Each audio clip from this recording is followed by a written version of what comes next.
설 연휴가 끝나면 봄 이사철이 시작됩니다. 부동산 시장 아직은 날씨만큼 꽁꽁 얼어붙어 있다는 말이 나오는데요. 부동산 시장을 한번 살펴보겠습니다. 박원갑 KB국민은행 부동산 수석 전문위원 모셨습니다. 안녕하십니까? 네, 안녕하십니까? 네. 지난해 8월과 11월이었죠. 정부가 잇따라서 이제 부동산 규제 정책을 내놨는데 이제 2월, 3월 넘어가면은 본격적인 봄 이사철이 시작이 됩니다. 부동산 시장 좀 얼어붙었는데 좀 녹아질까요? 어떨까요? 당분간 겨울잠에서 빠져나오기는 힘들지 않을까 생각이 들고요.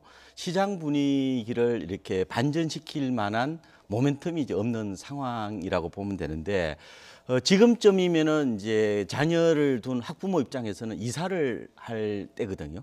그러니까 겨울 방학 이사철이라고 할 수 있는데 네. 이 특수가 올해는 없는 상황인데 아마 봄 이사철도 지금 상황으로 보면은 크게 나타나기는 좀 힘들지 않을까 생각이 들고요. 이 금리는 오르고 또 입주 물량은 많고 또 대출의 문턱 이게 높고 또 정책의 불확실성 여러 가지 겹치다 보니까 수요자들이 좀 위축되어 있는 양상이다 이렇게 보시면 될 것 같고 지난해만 해도 시장이 굉장히 좋았거든요. 뭐 거래량도 100만 건 넘고 그랬는데 올해는 전반적으로 거래량이 좀 줄어들면서 가격은 크게 떨어질 가능성은 낮습니다만 전반적으로 조정 장세 정도로 보시면 될 것 같습니다. 네. 전반적으로 좀 관망세가 계속 이어질 것이라는 이제 전체적인 전망이신데 부동산 시장 변수가 몇 가지 있습니다. 좀 나눠서 하나씩 짚어보겠습니다. 먼저 이제 탄핵 정국에 따른 조기 대선 가능성이 점쳐지고 있는데 이것도 이제 부동산 시장의 하나의 변수로 떠오르고 있습니다. 어떻습니까? 그래서 일각에서 이제 벚꽃 대선 얘기를 하는 거죠. 조기 대선에 이제 어떤 후보자들이 공약을 내세울지가 이제 주목을 해봐야 됩니다. 왜냐하면은 그게 차기 정부의 어떤 정책으로 그대로 이어질 수가 있기 때문인데요. 근데 이제 그 선거 때 뭐 집값이 오르지 않을까 이렇게 기대하는 분들이 계시는데 사실상 이번에는 좀 그렇게 기대하기는 힘들지 않을까 생각이 들어요. 왜냐하면 거래 활성화보다는 주거 복지 공약 쪽에 좀 더 초점을 두지 않을까. 뭐 양극화라든지 어떤 주거난 이 부분을 해결하기 위한 대책들이 나올 가능성이 있지 않을까 이렇게 예상이 됩니다. 다만 이제 토지 시장은 좀 영향을 줄 것 같아요. 네. 국지적인 어떤 개발 공약 이런 것 때문에 약간은 좀 꿈틀거리는 그런 측면이 있겠지만 주거 시장만 보면은 호재라기보다는 오히려 악재 가능성이 더 커 보인다. 그러니까 대선에 너무 큰 기대를 하지 마라 이런 말씀을 드립니다. 네. 대선 이후에 이제 대통령이 확정이 되면 또 그에 따른 공약에 의해서 많은 것들도 바뀔 예정인 것 같고요. 또 하나 변수는 이제 미국 얘기인데 바로 트럼프 미국 대통령이 당선이 되면서 금리 인상이 점쳐지고 있지 않습니까? 트럼프가 이제 재정 확대 정책을 펼치면서 국채 발행이 높아지고 물가 상승도 높아지고 이에 따라서 이제 금리가 인상될 거라는 전망이 있는데 이것도 이제 시장에는 또 어떤 영향이 됩니까? 올해 부동산 시장의 굉장히 중요한 변수가 바로 금리입니다. 우리나라는 가계부채 문제 때문에 기준금리를 올리지는 못할 겁니다. 그렇지만 미국이 금리를 올리면은 시장금리가 올라가거든요. 시장금리에 따라서 대출금리가 결정되는 구조이기 때문에 아무래도 대출의 어떤 전반적인 어떤 부담 이게 늘어난다고 보셔야 될 것 같고요. 아무래도 이제 금리 인상기인 만큼 부동산을 투자를 하실 때 좀 보수적으로 접근하는 게 훨씬 더 좋겠다 이런 생각이 듭니다. 네. 계속해서 지금 부동산 시장은 약간 겨울잠을 자고 있다고 얘기를 나누고 있는데 올해 들어서 이제 서울 지역을 보면은 분양권 거래가 좀 많이 늘어나는 모습을 보입니다. 이게 그 지역만 그렇습니까? 아니면 좀 다른 지역도 이런 모습을 보입니까? 대체적으로 비슷한 양상인데요. 이게 투자 수요는 규제가 덜한 쪽으로 움직이기 마련이거든요. 분양권 같은 경우는 기존 매매 시이나 신규 분양과는 좀 다른 점이 있습니다. 가령 대출 같은 규제가 좀 덜하거든요.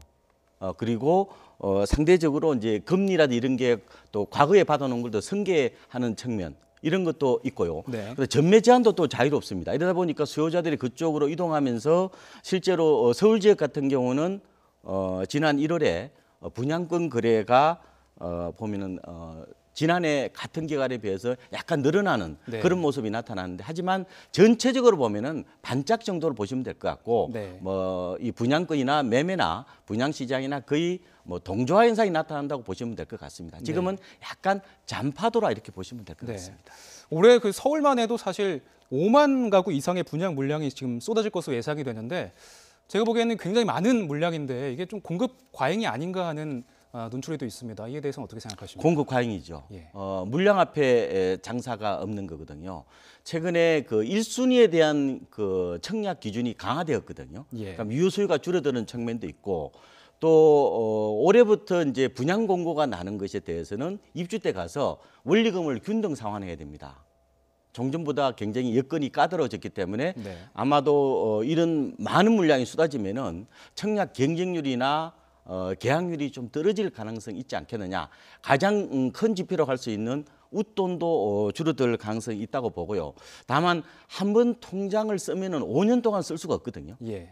이렇게 되면은 이왕이면은 통장을 아껴 쓰자는 어떤 그런 경향이 나타날 가능성이 있다. 이렇게 된다면은 전반적으로는 이제 청약 경쟁이 줄어들더라도 그 속에서 이제 인기 지역으로 더 쏠리는 양상, 말하자면 상대적 양극화가 좀 심해질 수가 있겠다 이런 생각을 해보고 있습니다. 네. 그러니까 우수 입지에 수요자가 몰리면서 양극화 현상이 일어난다. 그렇죠. 아예 이렇게 뭐 해석할 나홀로 단지라든지 예. 입지가 안 좋은 곳은 수요자들이 쳐다보지도 않는 이런 극과 극 장세가 좀 더 심해질 가능성이 있다 이렇게 네. 보고 있습니다. 전세 얘기도 한번 해보겠습니다. 사실 공급이 과잉되면은 공급 물량이 초과가 되고 이에 따라서 전세가가 좀 내려갈 가능성도 있을 것 같은데 어떻습니까? 그동안에 전세 난민 얘기들이 많았죠. 그런데 무주택 세입자들이 많은 고충을 겪었는데 앞으로 2, 3년 정도는 한숨을 좀 덜어도 될 것 같다는 생각이 듭니다. 네. 일단은 올해 아파트 입주 물량이 전국적으로 한 37만 가구 정도가 됩니다. 지난해보다 30% 이상 늘어나고요. 내년에는 42만 가구 정도가 됩니다. 굉장히 늘어나는데 이렇게 될 경우에 일부에서 역전세난 얘기를 많이 하지 않습니까? 예. 주로 입주 물량이 많은 뭐 경기도라든지 인천이나 그리고 충청권, 영남권에서는 집주인이 세입자를 구하지 못해서 어려움을 겪는 현상이 많이 나타날 수가 있을 것 같고요. 그동안에 전세가 빠른 속도로 월세로 넘어갔잖아요. 네. 이게 주택의 월세화라고 그러는데 이 월세화 속도도 좀 지연될 가능성이 있지 않겠느냐. 그래서 올해는 이제 공급 과잉의 첫 해거든요. 예. 그래서 전반적으로 전세가 반짝 부활하는 그런 해가 되지 않을까 예상을 해보고 있습니다. 네. 그렇다면 이 질문 한번 드려보고 싶습니다. 이제 전세 재계약을 앞두신 분들은 고민이 참 많으실 텐데 전세를 계속 살아야 됩니까? 아니면은 자신의 집을 대출을 받아서라도 마련을 해야 됩니까? 참 이게 갈등 국면이라고 보면 돼요. 예. 선택을 해야 되는데 진짜 꼭 입주를 해야 되는 사람이라면은 뭐 시기에 관계없이 저는 뭐 입주를 하라는 말씀을 드립니다. 구매를 하라는 거죠. 다만 투자를 좀 생각한다면은 조금 타이밍을 늦춰도 괜찮지 않을까. 2년 정도는 쉬어가도 된다는 생각이 듭니다. 왜냐하면은 지금 부동산 시장을 좀 크게 바라볼 필요가 있는데 사이클상 보면요.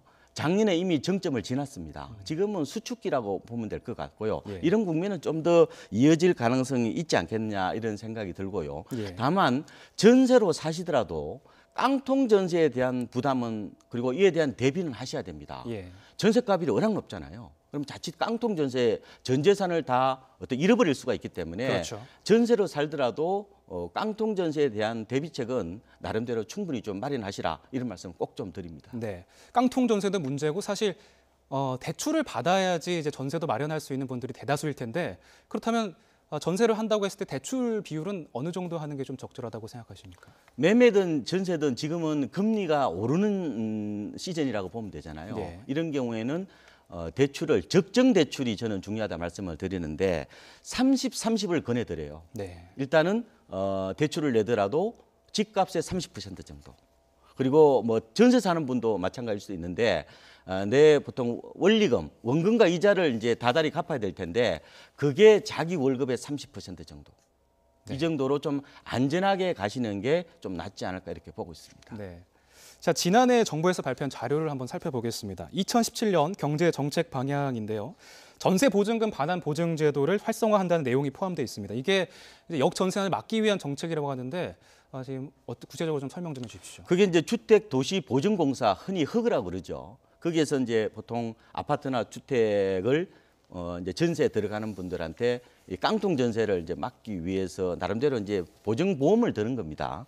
근데 종전에는 가입 대상이 수도권에서는 4억이었는데 이게 5억으로 늘어나고 네. 지방에서는 3억에서 4억으로 늘어나는데 다만 이제 보험료를 내야 될 거 아니에요, 그죠? 그런데 종전에 비해 좀 많이 낮아졌습니다. 만약에 전세 보증금이 1억이라면은 예. 1년에 한 12만 8천 원 정도 내는 거고요. 2년이면 25만 원 가까이 될 겁니다. 예.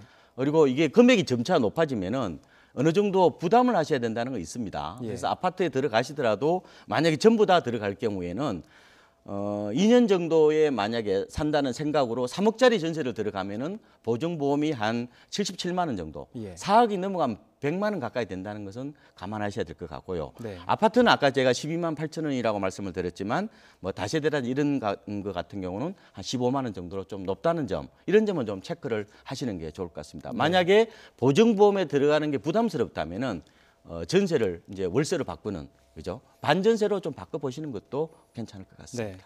자, 마지막 질문 하나 더 드리겠습니다. 작년에 이제 서울 강남 재건축 시장이 굉장히 호황을 누렸지 않습니까? 올해는 좀 상황이 어떻습니까? 올해는 재건축보다는 오히려 강북의 재개발이 더 관심을 가질 가능성이 있다 이렇게 보는데요. 뭐 지난해 저는 이제 분양가를 많이 받을 수도 없고 또 내년부터 사실상 재건축 초과이익 환수제라는 이게 부활된다는 이 점도 있기 때문에, 그리고 한 번 분양을 받으면은 또 입주 때까지 분양권을 또 못 팔기 때문에 아마 고분양가 행진들은 힘들 것으로 예상이 되고요. 오히려 이런 재건축보다 강북의 재개발 뉴타운 쪽은 뭐 초과이익 환수라는 게 없거든요. 그리고 한 번 분양받고 나서 1년 6개월이면 전매가 가능해지기 때문에 예. 아무래도 수요자들이 강남 재건축보다는 강북의 재개발이나 뉴타운 쪽에 더 관심을 많이 갖지 않을까 이렇게 예상을 해보고 있습니다. 네. 아무래도 뭐 탄핵 정국에 따른 조기 대선 가능성, 또 미국의 트럼프 대통령의 경제 정책에 따른 금리 인상 때문에 또 부동산 시장이 아무래도 좀 계속 얼어붙지 않을까 하는 예상을 해보면서 오늘 부동산 시장 박원갑 KB국민은행 부동산 수석 전문위원과 얘기 나눠봤습니다. 고맙습니다. 네, 고맙습니다.